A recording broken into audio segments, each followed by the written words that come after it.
Good afternoon, everybody. Big Mike back here with you once again. Welcome back to Big Mike Talks, where today I'm going to be talking about Monday Night Raw, NWA Power, and AEW Dynamite.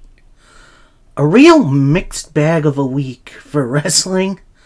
I'll get into it a little later. So sit back, relax, get your favorite drink, and let's do this. As we start off with Monday Night Raw, we start off with a Liv Morgan promo. She's saying, going down her acolytes, beating Becky Lynch for the title, putting her into early retirement, which is maybe what's happening because Becky Lynch is a free agent right now, which is wild to think about. She took out Rhea, but the cherry on top was the kiss she and Tom shared last week. Now, funny thing about that is, last week, it didn't air in America. We just kind of saw, Liv and Dominic on the stage staring each other down. We didn't see the actual kiss until it got put up on the internet by our fellows overseas. Thank you for that. Thankfully, WWE this week made an edit to that, which, thank goodness. But I find that to be very funny. Like, as soon as 11 o'clock hits, bam, USA's on to the next show, which is insane to think about. Speaking of Dom, this brings out Dominic Mysterio. He tries to talk. The crowd boos him, which, honestly, I'm just getting tired of it. I'm getting tired of all the boo birds. Yeah, I know. It's a good reaction to have, but at least let the man talk.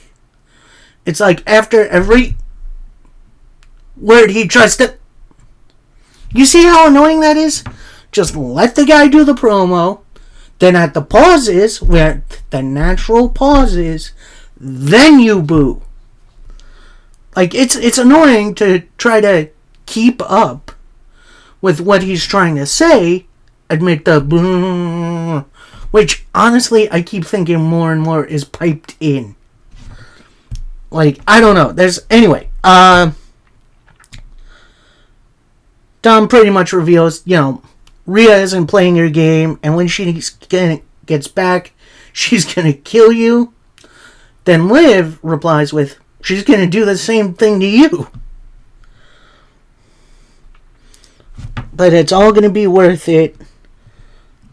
I'm going to get closer to you. And I'm going to take everything from Rhea, including you. This brings out Finn Balor, which I guess he's playing bodyguard for Dom these days, which is a weird sentence to say. He pretty much says, alright, Liv, enough is enough. I don't want you here anymore. You can go. Liv then replies, what if I don't want to leave? What if he doesn't want me to leave? Pointing at Dom.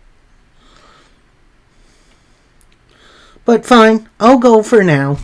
So she gets down off the apron and leaves.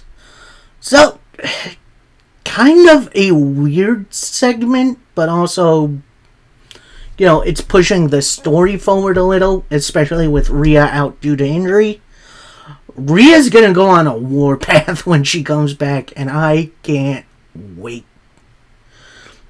Speaking on the warpath, we go backstage to a Sheamus interview.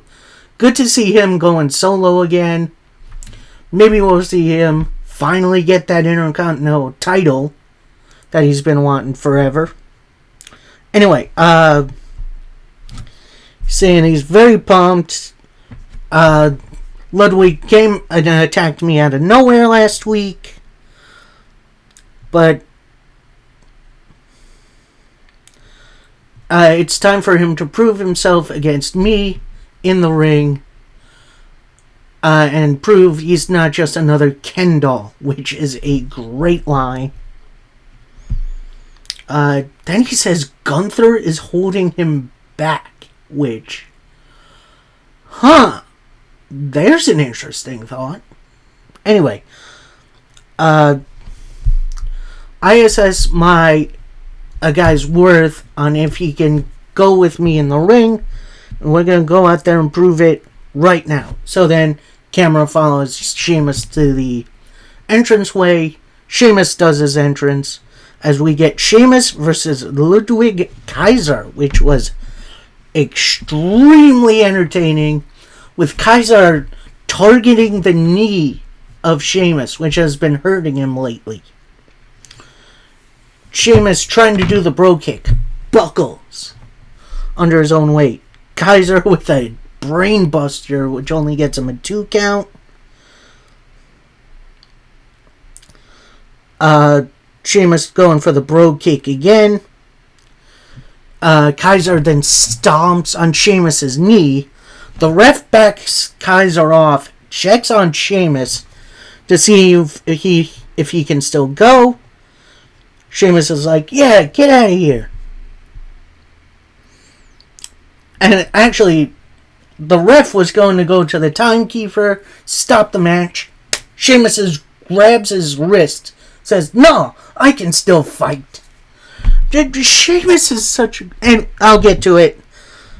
Then we get a 10 beats of the Bowery, which is caving in the dude's chest. And then a big old... Sheamus with a try from a white noise from the top rope. That gets countered by Kaiser with a couple of kicks. And your winner, Ludwig Kaiser, which did not see Kaiser winning that, but that's a pretty big win for Kaiser, pinning a former multiple-time world champion. I don't think this is going to hurt Sheamus a lot, because he's still extremely popular, and I think he can get a match like that. So, I am not worried about Sheamus. We then go backstage to the Judgment Day Clubhouse, which I am kind of getting sick of. Anyway, so Dom, Tyler Judgment Day is just roasting Dom. And then Priest comes in, pretty much says, Dom, what the heck was that out there? Let me explain. I didn't do anything wrong. Priest replies, what you're doing right now is playing with fire. Explain to me what you thought of that. And then Dom's like, I'll take care of it. So he's... then Priest asks Dom, do you think Rhea thinks you're taking care of it? Liv is as much trouble as it is, but we need to settle some scores. So let's take care of Strowman tonight. Oh, we'll get to that one. We then get a Ricochet interview. Before he could really get into his interview, Ilya Dragunov comes in, pretty much shows Ricochet, look, we need to talk. You proved to me last week you could hang. When I almost beat you. Ricochet replied. And then Dragunov replies, look, we're wired different. We can finish this at any time. But tonight, I'm going to slap the taste out of Braun Breaker's mouth. We're going to get to that match a little later. But first, we got a weird Dragon Lee vignette. Like, he's already on the roster. Why do we need to do this? Like, it was a good video. I'll give you that. But why? I don't get it. Anyway, we go into our next matchup of the evening, as it's Dragon Lee taking on Finn Balor. And holy crap, this was probably the best match ever.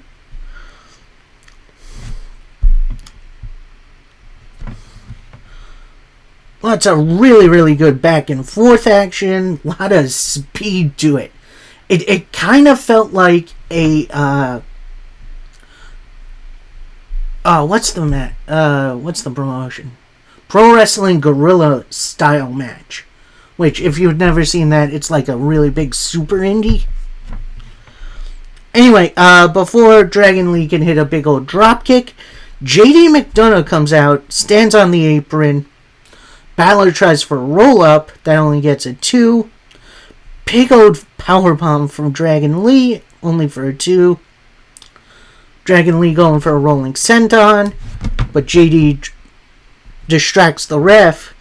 Then out comes Carlito and pushes Dragon Lee off the top rope. Finn Balor tries to go for a superplex. That gets countered. Dragon Lee with a top rope plancha. Hits a big old super kick on JD on the outside. Gets back in. Gets hit with a drop kick from Finn Balor right into the coup de grace for the victory. So, Judgment Day getting back on track. I like that. We'll see what goes on with Finn Balor, because I got him penciled in somewhere. Very, very interesting. Post-match, Balor and Carlito attack Dragon Lee post-match. Out comes a very unusual tandem, as it's Rey Mysterio and Braun Strowman. Okay, Braun Strowman's in the LWO, I guess. Although he's kind of playing protector of the brand, which is interesting. It's kind of like what Abyss did back in TNA, when he didn't use the hardcore weapons he used, like, chairs, thumbtacks, etc. This is definitely similar to what I'm getting. Strowman is kind of playing superhero.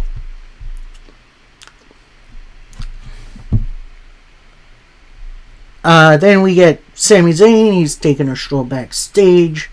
We then get back to the Judgment Day clubhouse, with Priest asking them, I thought you had the Strowman situation dealt with.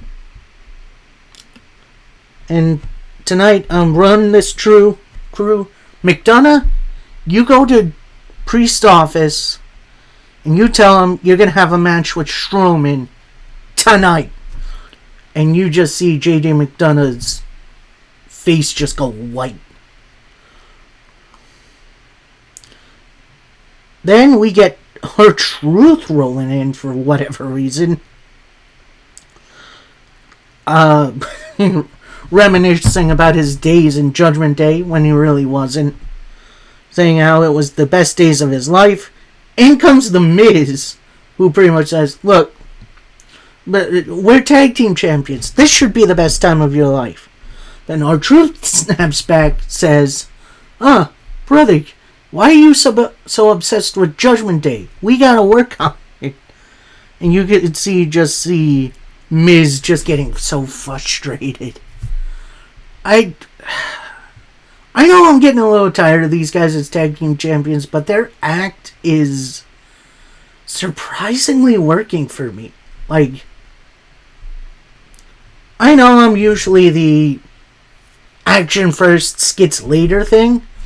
Truth and Miz have some great chemistry that doesn't really work, but it also kind of does, if that makes any sense. I don't know. It's weird, but it works. It was kind of like Sami Zayn in the Bloodline, if you remember that. Speaking of Sami Zayn, he gets a nice little in-the-ring promo saying it's good to be back here in Pennsylvania.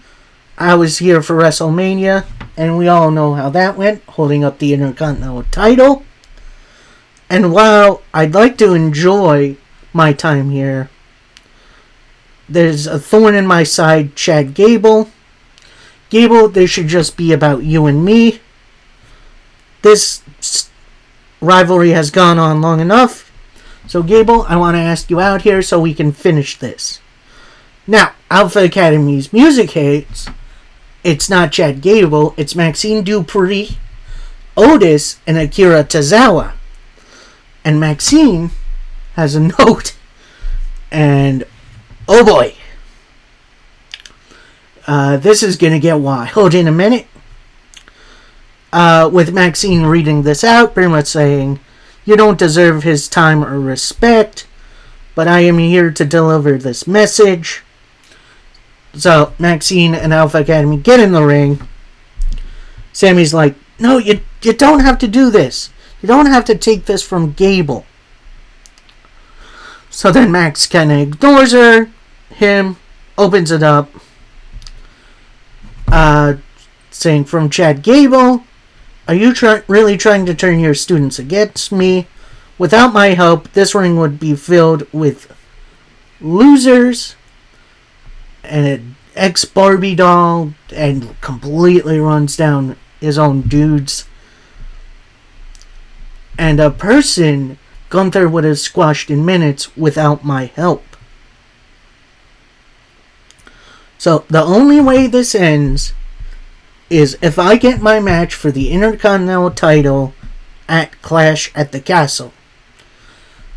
Then Sami Zayn replies, "Oh, you want this? Fine.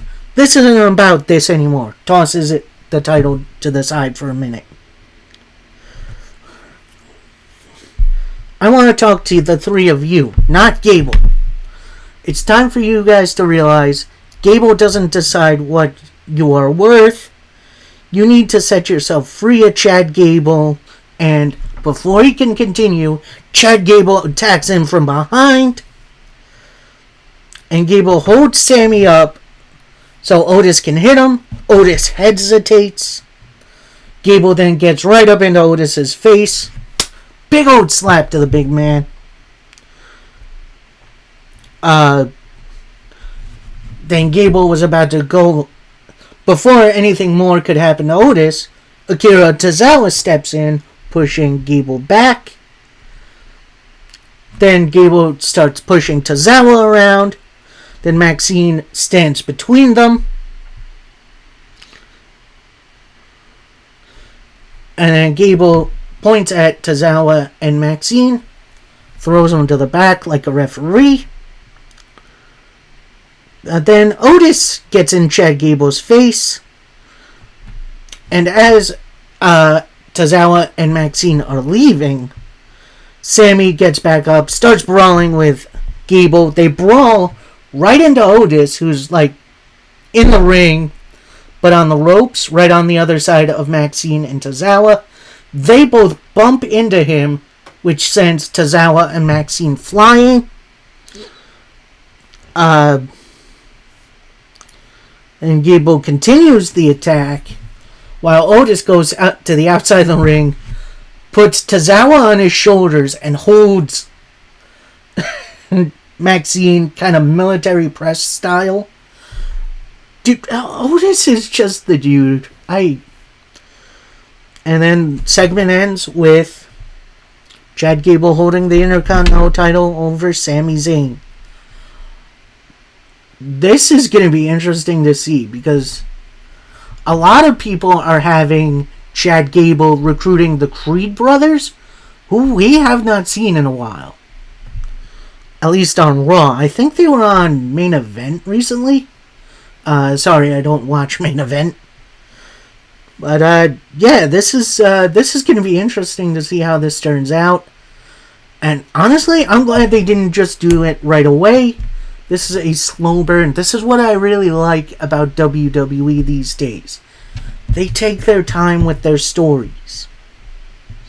And honestly, I can kind of see the Creed brothers getting involved at Clash at the Castle. And then maybe Otis finally turning back babyface, which honestly, I think is better for him. Anyway, we cut to the back in Adam Pearce's office. He's watching this whole thing. Braun Breaker walks in, saying, "It's about time someone breaks that Intercontinental Champion in half." Pierce, congratulations on finally putting me in a match. But why against Ricochet? I'm going to destroy him. So then it's revealed that Ricochet actually asked for this match. So then Braun Breaker replies, I'm going to teach you a thing or two about respect. No one can hold me back anymore. And he walks off. We then cut to backstage with the Alpha Academy. Chad Gable's trying to hype themselves up. But no one else is really celebrating. He's telling Otis, good job. And it's about time we win my Intercontinental title.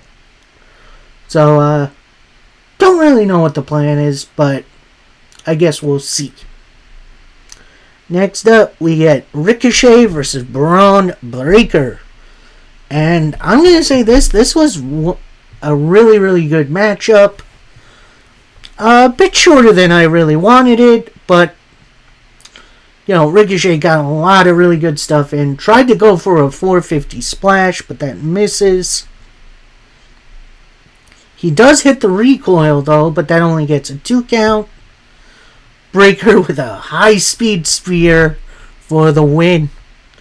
Post-match, Braun Breaker attacks Ricochet, including picking up the steel steps ringside, trying to hit Ricochet with it. Officials come out, putting a stop to it. They break it up. Then out comes Ilya Dragunov, and he's checking on Ricochet, backing Breaker up. Give me Braun Breaker versus Ilya Dragunov. I think that would be a really good matchup. And yes, I know they had their matches at NXT. Don't really watch it, but I think that should be fun. We then get Dragon Lee. He's looking dejected, taking off his wrist tape. In comes Zelina Vega and Rey Mysterio of the LWO. Pretty much propping up Dragon Lee, saying, look, even though you lost, you looked really good out there. Tonight, I'm going to take care of Judgment Day, and I'm aiming straight for the head. I'm going to deliver this message to Priest, man to man. King James.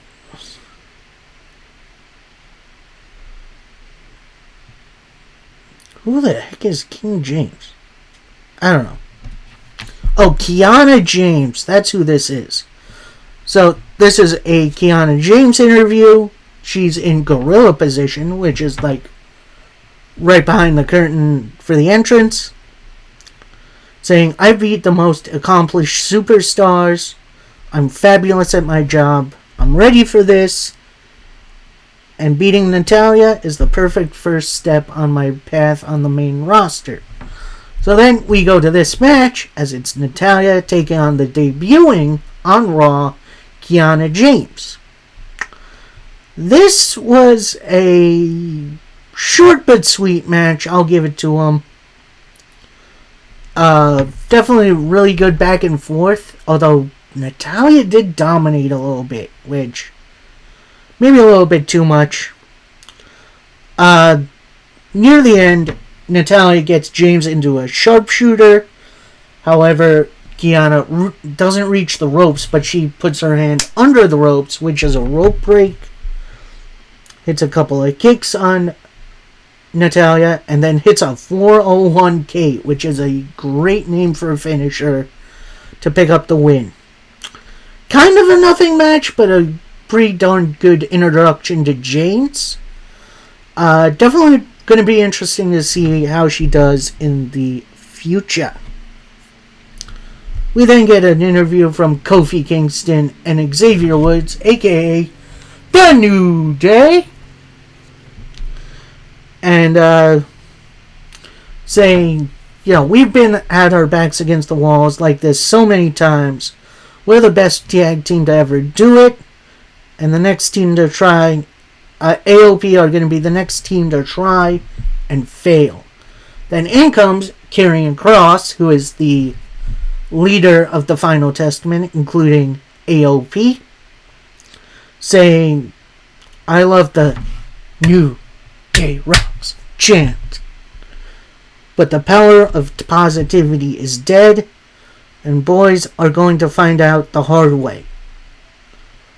And then Kofi leaves as Xavier's going to leave, we see Cross whispering to Xavier Woods,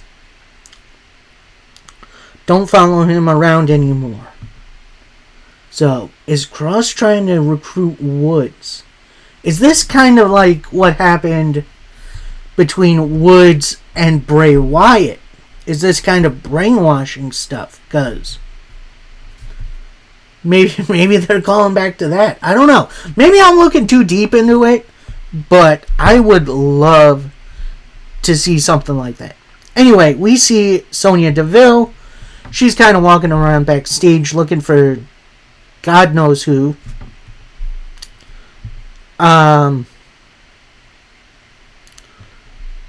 Then we see her walk into Zoe Stark and Shayna Baszler.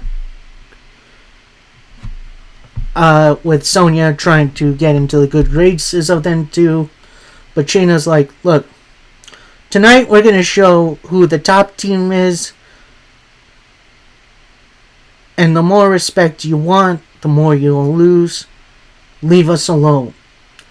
So it looks like Sonya is trying to recruit, at the very least, Zoe Stark. I don't know what's going on there, but I guess we will see. Next match up, we get a kind of a big versus little match as Braun Strowman takes on Carlito. And Strowman actually hits a big splash right before the bell on Carlito. Carlito fights back a little bit, but Strowman with a couple of huge shoulder tackles, clothesline, tosses Carlito to the other side of the ring. Then out come the Judgment Day. So that's Balor, JD McDonough, and Dom Mysterio actually out there too. And it looks like Strowman's fighting them off really well. Carlito goes for the backstabber, but Braun Strowman no-sells. Strowman with the reverse choke slam for the win. Match itself was fine. A little too much interference, but I get what they're doing. But then post-match, the entirety of Judgment Day attacks Strowman post-match. Looks like Strowman's about to fight him off, but Dom goes and gets a chair, hits a couple of chair shots to the back to Strowman. That doesn't really do anything. Dom gets out of the ring, runs around, Strowman chases him. Then JD McDonough jumps Strowman from behind. Couple more chair shots, that puts the big man down. Then from out of nowhere, down the ramp comes Liv Morgan. She's kind of flirting with Dom again. And Finn Balor gets between the two. So, yeah, we'll see what goes on from this. This is definitely a big A story. So, we'll see where this goes. Then we get a Jade Cargill and Bianca Belair promo. Saying we're ready to defend our title on both brands. We got a special invitation tonight. And you're gonna run your mouth. It's about time you two say it to our faces. So down comes Zoe Stark and Shayna Baszler. With Baszler making fun. Oh, I'm shocked they came. I can't remember the last time the titles were here on Raw. It's like they made their home on SmackDown. Bianca Belair replies, oh, you think you can whoop us? You should be scared of us. We're going to send you packing right back to SmackDown. Well, if you're so confident, it's time for you to give the people what they want. You're on. So Adam Pearce comes out. Asking, alright, I'm just asking, so we're all on the same page here. You four want this match? Proceed. Gets a ref gets out there. We're now in a match for the Women's Tag Team Championships as Shayna Baszler and Zoe Stark take on Bianca Belair and Jade Cargill. And this did indeed start as a Bianca beatdown for a little bit. Bianca fights back. Then Zoe Stark gets tagged in, beats down Bianca. Big old hot tag to Jade Cargill, who does her thing for a little. Then Baszler and Stark try to go for a Z360 combo move, which looked a little weird. That gets blocked. Then Jade gets sent into the ring steps. Roll up by Shayna Baszler, only for a 2 count. Bianca looks like she's got Shayna in the KOD. Out come Alba Fire and Isla Dawn. They attack Bianca and the match is thrown out. The beatdown continues. Baszler and Stark then start attacking Jade Cargill. Then they just kind of look across the ring from one another. So it does look like there's some allies being put together by the heels. And at least their women's tag team division is getting a story. So that's always good. We then go backstage. We have a Damian Priest interview. Saying, Judgment Day has had some big successes tonight. But there's this one guy who has been a thorn in our side for a while. And now I'm just done with Dom's father. Then Drew McIntyre interrupts, asks, "Having a good day?" Priest answers, "Yeah, it's going to be so much better in 2 weeks. It's going to be the end of your party. I wanted to help you all this time, but now I'm just going to help myself." So, Drew versus Priest at Clash, that's going to be a good one. We then go to this very, very weird Jey Uso promo where he's not in the ring, but he's in the crowd, but he's up a little bit, and he kind of stays there with him saying, I got big plans coming this summer. Last year at Money in the Bank, it was Bloodline Civil War. Lost my family, but I stayed in this fight because I knew I could do this on my own. I wasn't the right-hand man to anyone. I'm Main Event Jay now. Thank you all for supporting me. But it's time for me to deliver for you all and become Mr. Money in the Bank. So we got our first official entrant into the Money in the Bank ladder match. I'm happy it's Jey Uso. And I agree. Dude needs a big win. At some point, I kind of thought he'd win King of the Ring. But, I think Money in the Bank would fit Jey Uso really, really well. Anyway, we go backstage. We have a Lyra Valkyria interview. Sorry, I started there for a second. Her name is tough to say. Where she pretty much says, look, while I am disappointed I didn't win Queen of the Ring, but I'm at my best when she thought she had me beat. I don't have to watch Liv for much longer. I'm going to show I can stand on my own. My next goal is Money in the Bank. And as she finishes her set, Io Sky comes in and just annihilates Lyra. That sets up a match for later on. Does that mean Io is going back into Money in the Bank? Because she was the last one to hold it before she cashed in and won the Women's World title. I guess we'll see. Next up, we got the tag team match player, as it's the New Day taking on the Authors of Pain. And this was a very, very weird match. I feel like there's still a little bit of ring rust from AOP, considering they haven't had a match in a while. I mean, outside of WWE.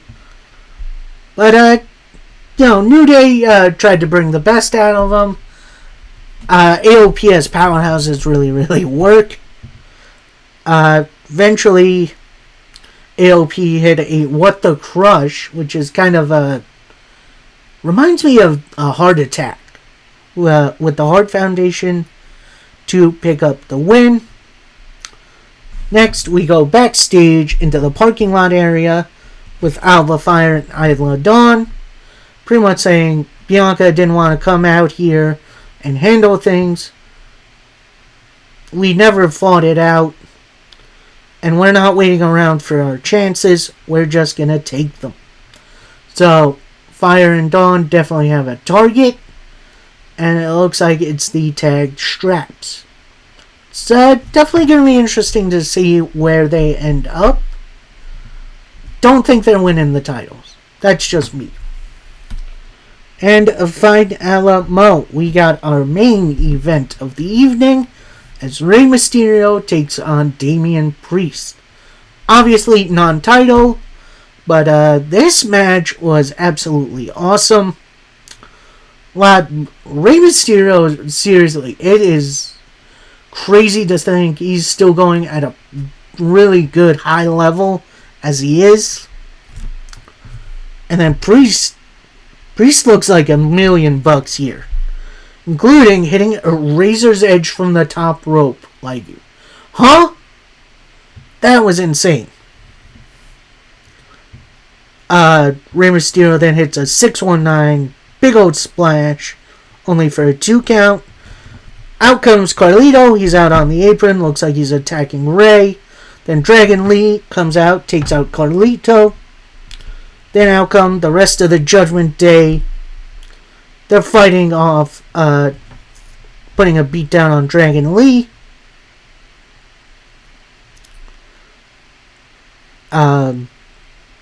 Rey tries to go for a moonsault in the ring. Gets caught. Hit with a South of Heaven chokeslam for the win for Damian Priest. And coming from behind, post-match, it's Drew McIntyre. Attacks Priest from behind. Hits someone with a big old future shock. Goes for a Claymore, but Finn Balor pushes him out of the way. Judgment Day come in. They beat down Drew McIntyre for a bit. Then they set out the announce table. Priest with a South of Heaven through the announce table as the show ends. Like I said, definitely a bit of a mixed bag for Raw. Definitely some good with the continuation of the Gable Zayn story. And then now we got Judgment Day actually looking a little dominant and dangerous. That's always good. Women's tag titles feel way more important. There's definitely steps WWE are taking to improve the product. My only down, and this is going to be a little interesting, as much as I like the announcement, that could have been a backstage segment. I don't know why it was in the crowd with Jey Uso, but that's just me. I just kind of want to nitpick something, just so I don't sound like a WWE fanboy. Next up, we got NWA Power as we continue with the Crockett Cup. And we get our first match as it's the Country Gentlemen, KC and AJ Kazana, taking on the Savages of Samoa. And yes, it's exactly who you think it is.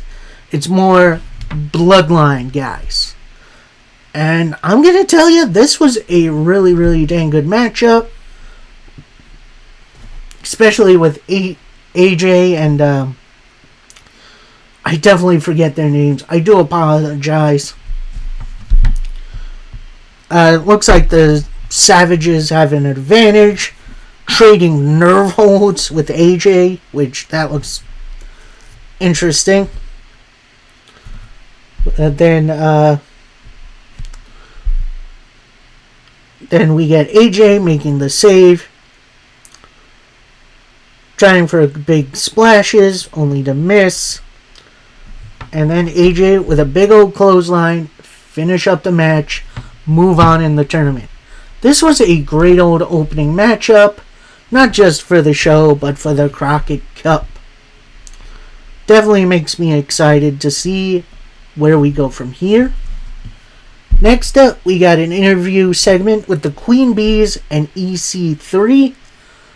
I don't really like these, but this one's a little bit interesting as we start with the Queen Bees saying, yeah, we're ready to go for the Crockett Cup match. Thank you all for supporting us. And EC3, you're obviously awesome.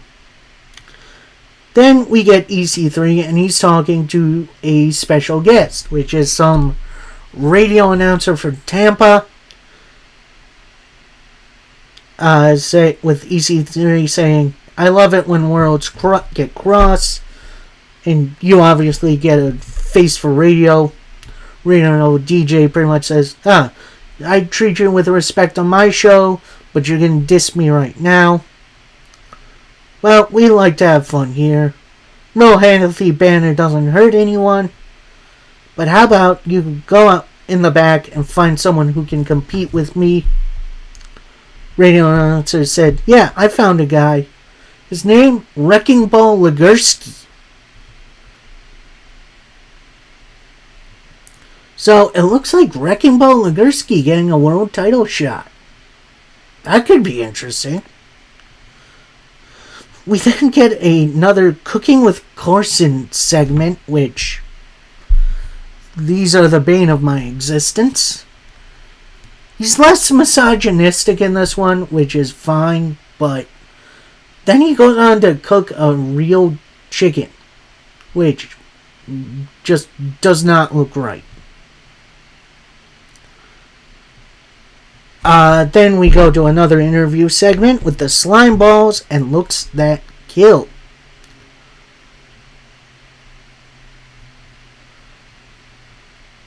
Oh no, wait. Slime Balls and Looks That Kill were in the Cooking with Carson segment with the Slime Balls eating everything raw, which is disgusting. Next up is an interview segment with Black G's, Big Strong Mims, and Tom Latimer. No, not Tom. Yeah, Tom Latimer. As Black G's pretty much says, obviously I lead people to greatness, and I'm going to do the same thing with Mims. Focus has been established in bringing the best to the NWA. It's about making money and becoming the new national champ. Then Tom pretty much says, alright, gonna put me first, huh? Not me. You're gonna have to pry this out of my hands. You're just gonna be another notch in my belt. Talking about his next challenger, Zion. We then get a vignette of Tim Storm, and he is slow transition into Baron Von Storm, with the vignette ending, Baron Von Storm coming soon.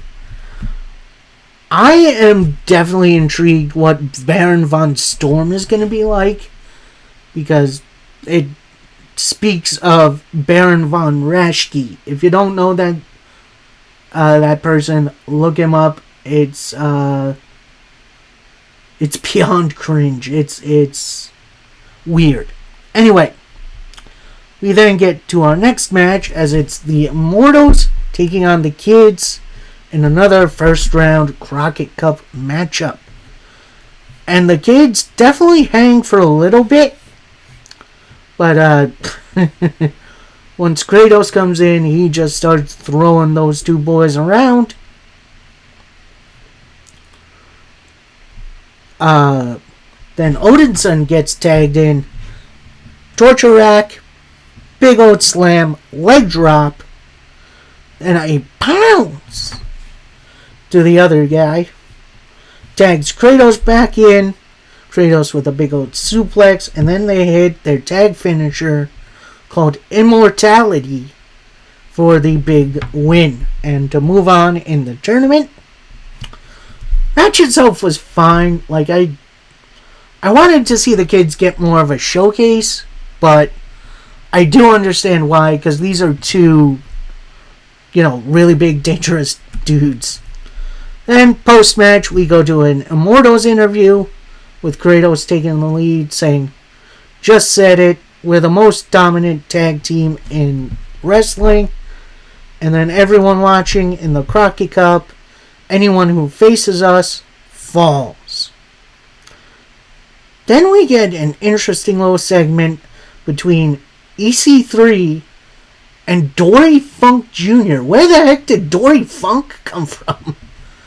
With,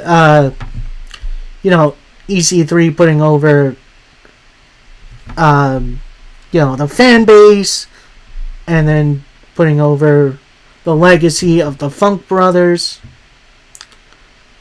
Then Dory Funk gets on the mic, pretty much says, "I appreciate all your support. You cannot get along without these fans. NWA are doing a great job. This is a great honor." And then EC3 chimes in, "It would be a great honor to shake your hand." They shake.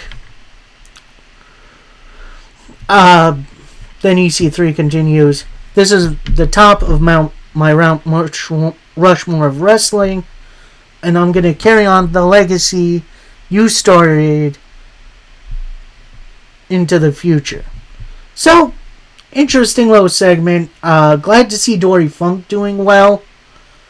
Definitely was not expecting that. And fine Alamo, we go to our main event of the evening, and it's for the number one contendership for the women's title, as we have Kylie Paige taking on Ella Envy, taking on Taylor Rising. And yes, it did start off as a 2-on-1 assault from the former Pretty Empowered members, as Ella Envy has left, and now she is with Miss Star as a, I guess Miss Star is going to be managing from now on? I kind of hope not. Anyway, like I said, this match starts off as a Pretty Empowered beatdown, but then Taylor Rising tries to fight him off, goes for a pedigree, but that gets blocked almost immediately. Then Kylie and Ella Envy get into it. Taylor Rising tries to sneak a surprise pinfall, but eventually Kylie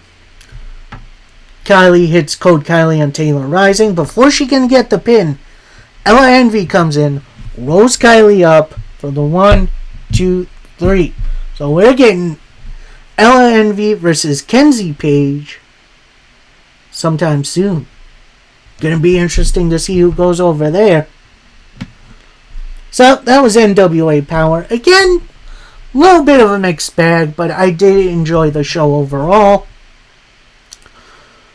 It was definitely a fun one. Speaking of a fun one, we now go to AEW Dynamite. We start off with the bastard himself, Maxwell Jacob Friedman, MJF. And he, starts putting over the town, does the usual babyface stuff, showing his merch. Pretty much, then he got down to business, pretty much said, "Look, while I was out, I was watching Dynamite. I saw Cole and his goons running things. I've watched children making claims on my show." I don't think that's exactly what he said, but I've seen guys who can't afford a gym membership. I wanted to leave a legacy, and part of this offended me. Swerve, as a businessman, you skipped a speaking course. Got myself a kick in the head. Best in the world. Ain't a lot of people managed to beat, but I managed to beat them. and me next time. But you're lying between your teeth. I'm gonna make you check your mouth. I am the best. I've done the impossible. I became the face of AEW. I've had some of the greatest matches, moments, and promos ever. I went from the most hated man in the world to the most beloved, and that didn't happen by accident. Swerve, you're trying to smear my name in my absence. This is all just revisionist history. And before he can continue, out comes Roosh, saying, listen to me. While you've been gone, I've been here, busting my ass. And now that you've come back to the big celebration, where's mine? Where's my big celebration? And now I'm going to take it. Because when you mess with the bull, you get the horns. MJF then replies, look, Roosh, I like you, man. I don't know what's going on. I really couldn't hear you. Can you come here and talk like that again? Roosh, I know you all too well. I paid you off to take out a Nepo baby.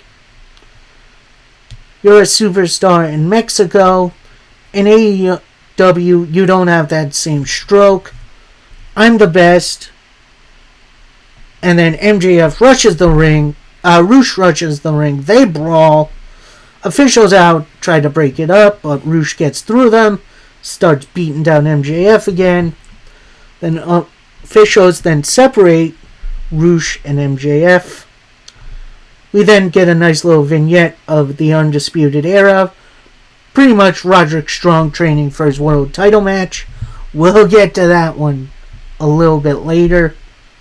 But first, we finally come to our first match of the evening as Orange Cassidy takes on Kyle O'Reilly, Jay Lethal, and Rey Fenix to determine the next competitor in the TNT title ladder match.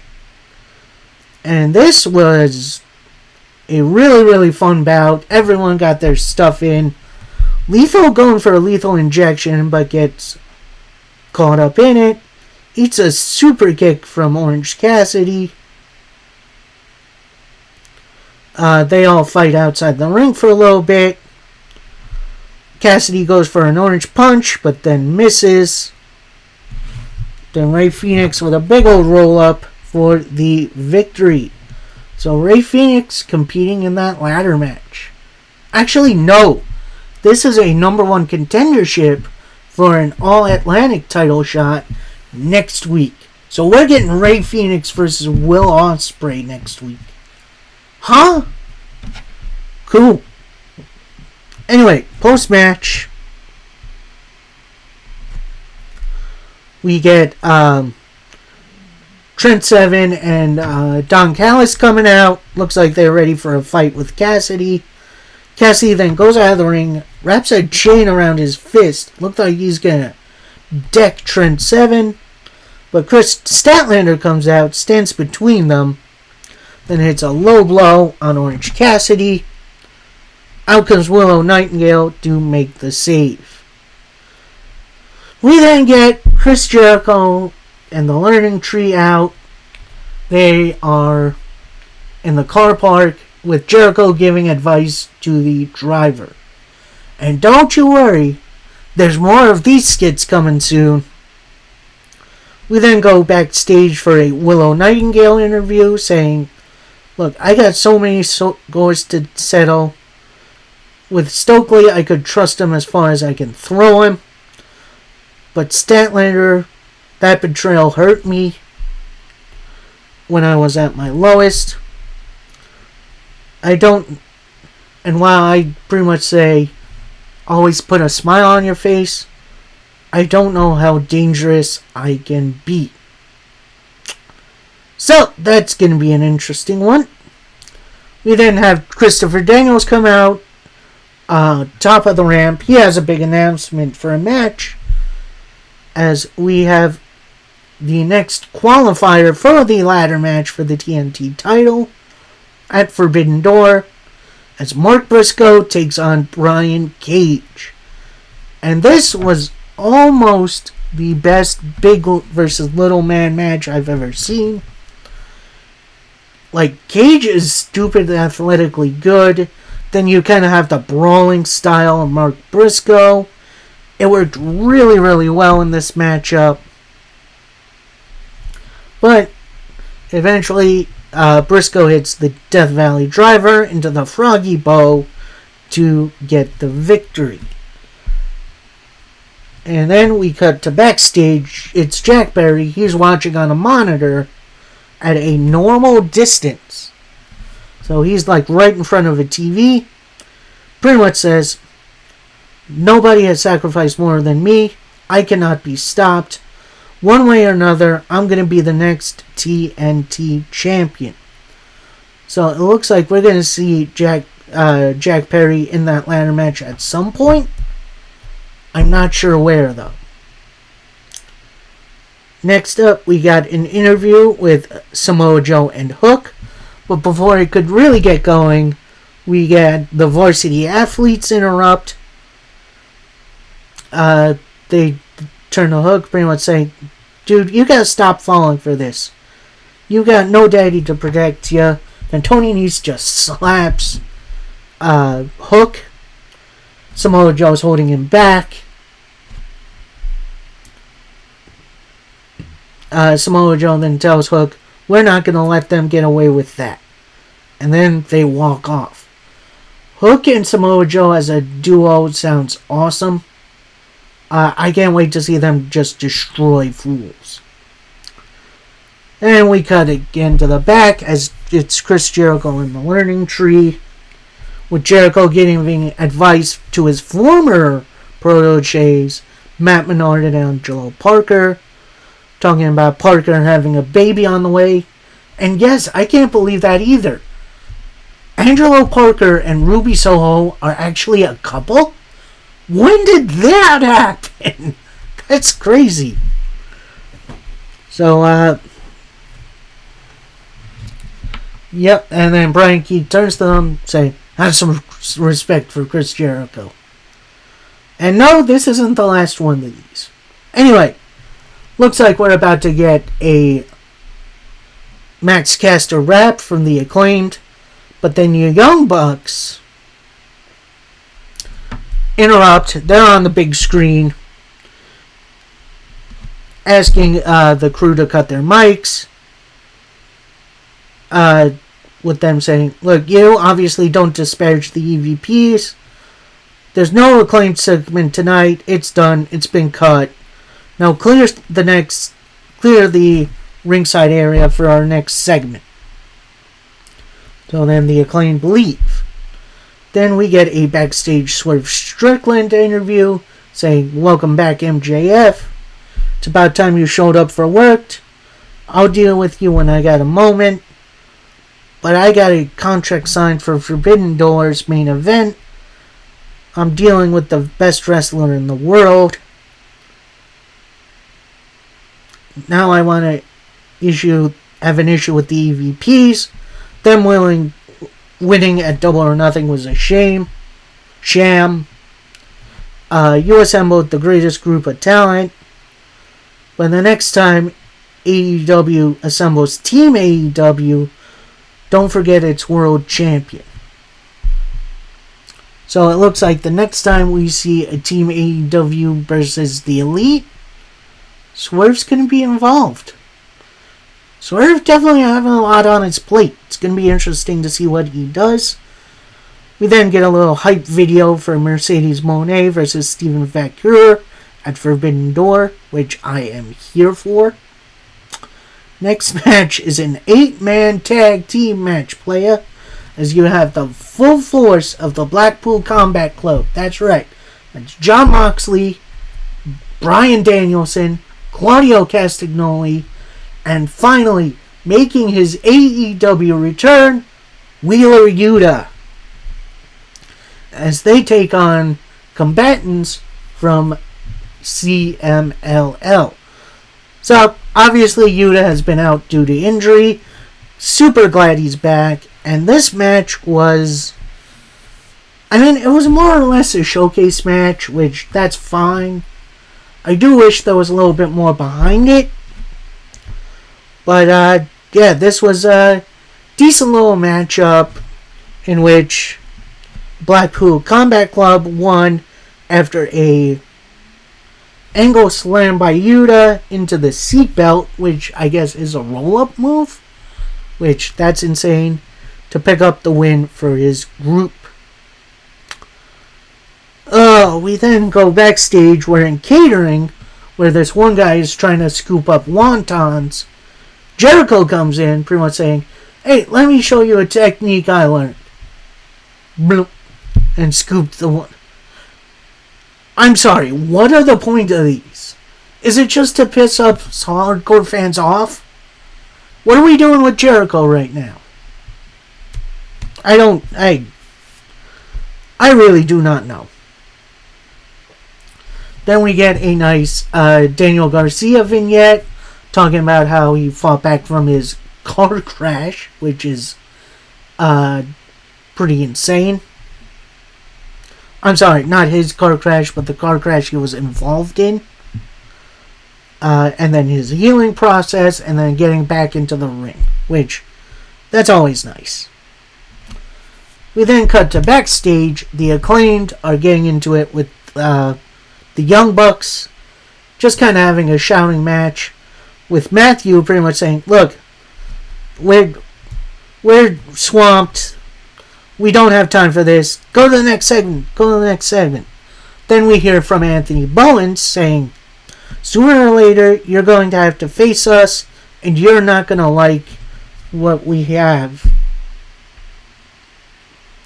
Then we cut into the office with the Young Bucks, pretty much saying, "Hey guys, we're getting ready to have a nice little rest of the show."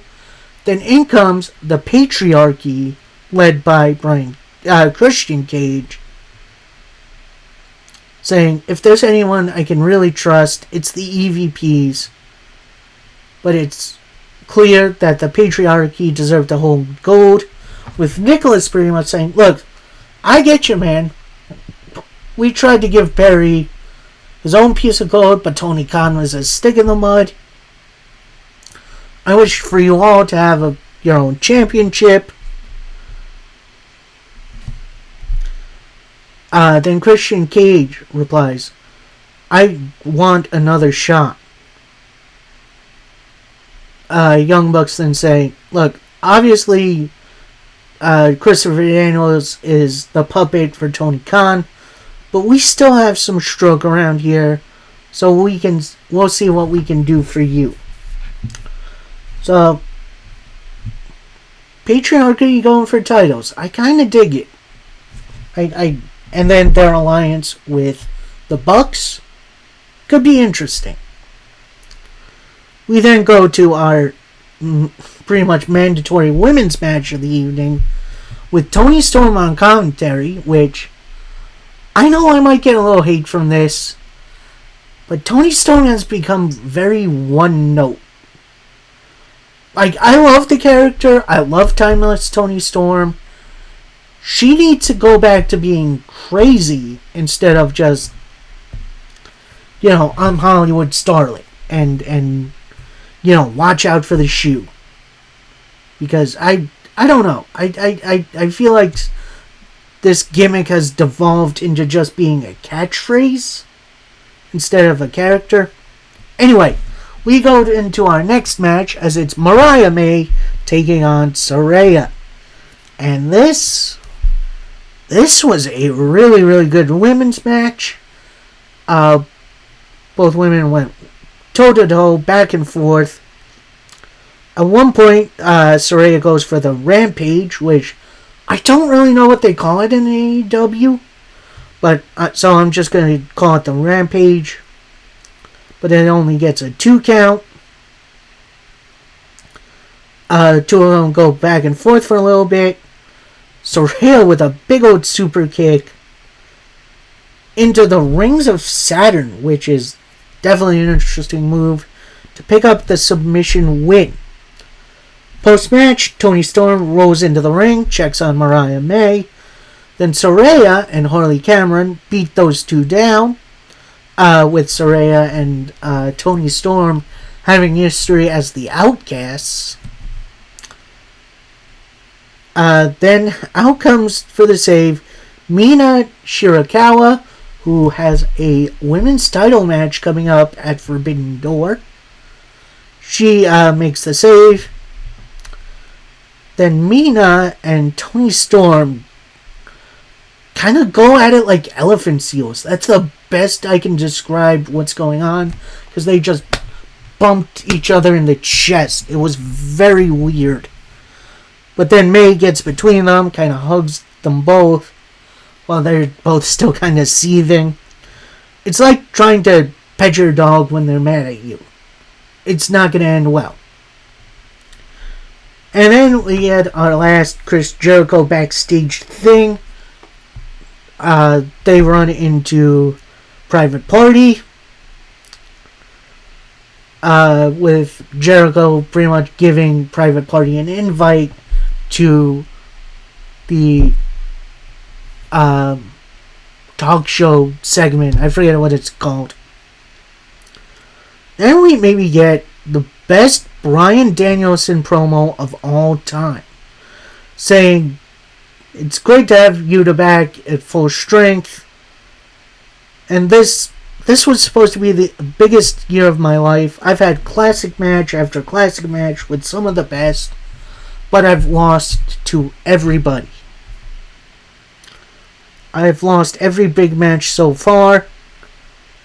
And while I'm down on the matches, last year was yet to be a bust. So now I'm going to refocus, enter myself into the Owen Cup tournament, and get that title match at All In. And I'm going out on top." Danielson going for the world title. Yes, please. And as much as I want it to be Ospreay, because he deserves that spotlight in his home, give me Swerve versus Danielson. I think that match would rule. And yeah, like I said, Danielson is so underrated, it isn't even funny anymore.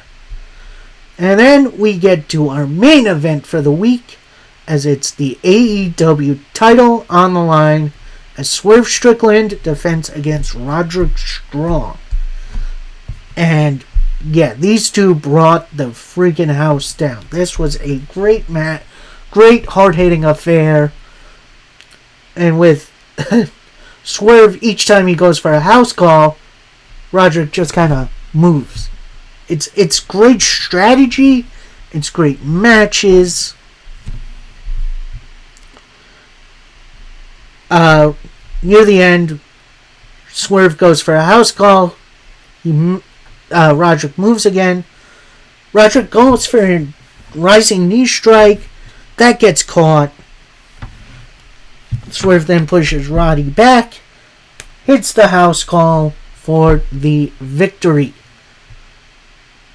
There's not a lot I can say to really put down this match. My only issue, and this is just like one little issue, I don't like Swerve winning with his signature. But, you know, Roddy is a lower level kind of guy. Not to say Roddy isn't great. He's definitely more of a mid-card act. So, we'll see what happens with Swerve going forward, with his title reign, with not just Will Ospreay coming up, but you also potentially got Bryan Danielson, which, if you're not excited for this, you're insane. My only real nitpick about this episode of Dynamite is way too many Chris Jericho segments. Give me one or two. We don't need 5. Alright? Let's give Chris Jericho some time off at least. Alright, that is it from me. I hope you all enjoyed. Some notes coming up for this week. My TNA part of the review is going to be sidelined for a little while, as I don't really have access to it right now. I'm going to figure that out. I'm going to try to get TNA back in the rotation as fast as possible. No Collision this week because I have some plans for Saturday. Should be a fun one. And hope you guys all hang out with me for that. So Monday is going to be my review of SmackDown and Rampage from tonight.